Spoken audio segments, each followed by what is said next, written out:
Hello friends, HSC education में एक बार फिर आपका स्वागत है। और आज जो मैं टॉपिक डिस्कस करने वाला हूँ that is very important, that is known as the wind sock और विंड इंडिकेटर। विंड इंडिकेटर या wind sock, it is a conical tube, textile tube which indicate the air direction, and it is established in hazardous area in anywhere of the industry, especially on the rigs, you know uh, dog house, above the dog house. ये क्या है?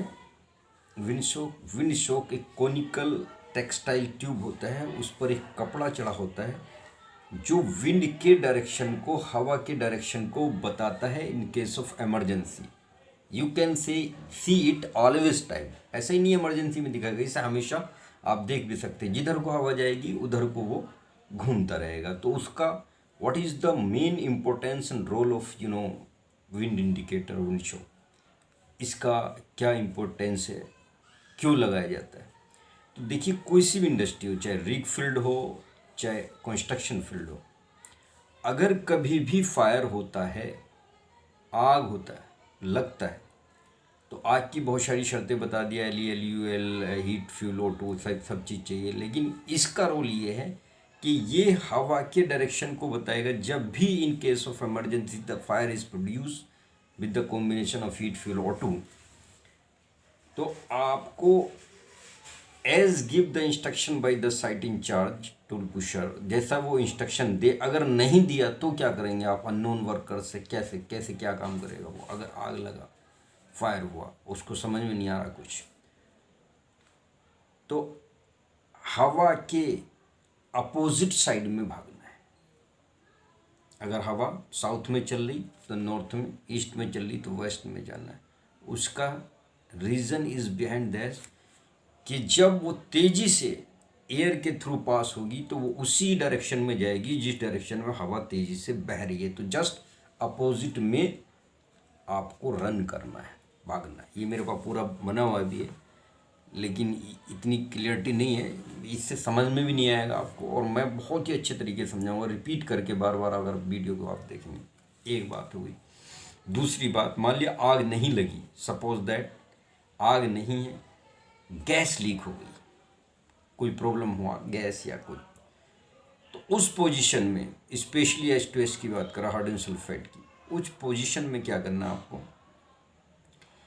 सी the wind direction according to the wind sock, जो 360 degree centigrade पूरा पे rotate हो जाता है इन case of fire और गैस डिस्ट्रक्शन इमरजेंसी केस। उसको देखना है और देखकर उसकी जस्ट अपोजिट साइड में भागना है, बहुत तेज़ी के साथ भागना है। हालांकि उससे तेज़ नहीं भाग सकते। अगर सपोज दैट विंड शॉक काम नहीं कर रहा, उसके नीचे एक रोलर होता है, अगर वो रोटेट नहीं हो रहा, इसमें नहीं लिखा हुआ है, ये बुक्स में नहीं है इतना कुछ लिखा हुआ, ये प्रैक्टिकली में आता है, वो वर्क नहीं कर रहा। हम लोग बीच बीच में उसे वीकली, मंथली चेक करते थे। बुक से बहुत कुछ पढ़ाया हुआ है कि इतने नॉर्थ पे घूमता है, ये नहीं। आप प्रैक्टिकली आप देखिए, अगर वो वर्क नहीं कर रहा सपोज दैट, तो अब क्या करेंगे आप?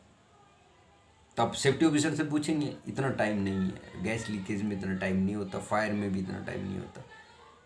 You should aware before any emergency happen to all the workers in case of fire, in case of H2S, in case of BOP motor, blowout, medic और फायर और H2S की पोजीशन से पहले ही आपको सारे वर्कर्स को अवेयर करना है।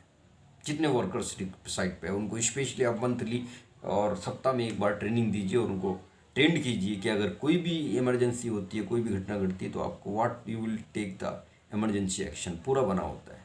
लेकिन मैं सिंपली बता रहा हूँ, उस पोजीशन में जब विंड शॉक काम नहीं कर रहा, विंड इंडिकेटर काम नहीं कर रहा और आप एयर का डायरेक्शन नहीं देख पा रहे, तो यूज द सैंड। आप सैंड लीजिए, रेत लीजिए और ऊपर उसको छोड़िए।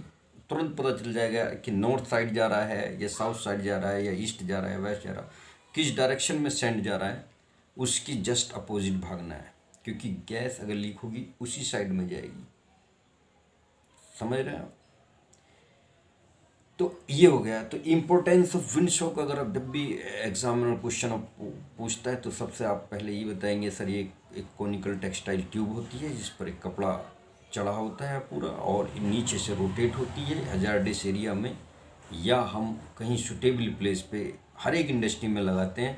कोई भी छोटा मोटा प्लांट होता है उसमें भी ये लगाते हैं। अगर आपने देखा होगा जब साइड इस साइड यूपी में बहुत जगह छोटे मोटे प्लांट है, वहाँ भी विंड शॉक एक बहुत कोनिकल ट्यूब सा वो घूमता रहता है, उसको ही विंड शॉक या विंड इंडिकेटर कहते हैं। ये बात। तो see the direction of air, हवा का रुख देखें उसके अपोजिट भागेंगे। 10 ppm तक S2S आप पे इफेक्ट नहीं डालती, उससे हवा हो जाता है, उसमें काम करना बहुत मुश्किल हो जाता है। और उस पोजीशन में immediately you have stop all the work and immediately आप फर्स्ट पोजीशन पे आप भागे। एक बात तो मैंने इसका बता दिया विंड शॉक का क्या क्या इम्पोर्टेंस है। सिर्फ यही इम्पोर्टेंस है कि ये हवा की डायरेक्शन को, हवा के रुख को बताता है। इसके रुख को, इसके डायरेक्शन को देखकर आपको इमरजेंसी केस में रन करना है, भागना है। अगर ये वर्क नहीं कर रहा तो यूज़ द सैंड, आप कोई भी रेता सैंड यूज़ कीजिए, उसको देखिए किस डायरेक्शन में जा रहा है और आप अपने आप को सेफ कीजिए। सबसे पहला वर्क यही है। तो थैंक यू सो मच।